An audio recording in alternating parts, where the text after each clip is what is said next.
बोलिए श्री हरि की जय। आइए सुनते हैं भीष्म अष्टमी की व्रत कथा। यह व्रत माघ शुक्ल पक्ष अष्टमी को आता है।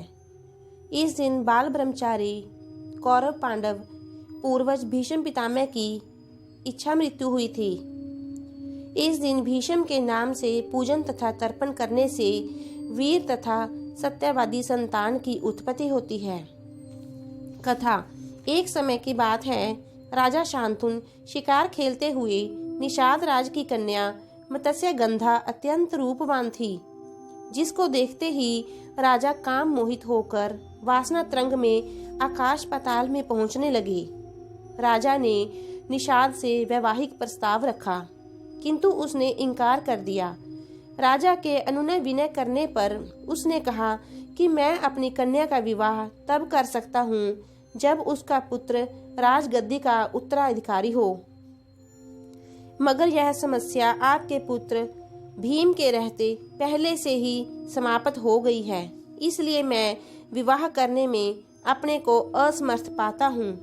निषाद द्वारा यह बात सुनकर शांतनु राजधानी चले आए, किंतु उनका मन सदा व्यग्र तथा उदास रहने लगा। यह बात पुत्र भीष्म को खटकी और उन्होंने इसका निमित्त जानना चाहा। राजा ने बेटे से सही सही बात बता दी। भीष्म जी पिता की दुख दीनता को दूर करने के लिए निषाद को समझाते हुए गंगा में हिलकर आजीवन ब्रह्मचारी रहने की प्रतिज्ञा कर ली। इसी तरह निषाद इनकी बातों से संतुष्ट हो गया तथा अपनी कन्या मत्स्य गंधा का विवाह शांतनु से कर दिया। राजा ने पुत्र भीष्म की पितृभक्ति देखकर आशीर्वाद दिया कि तुम मृत्युंजय होगे।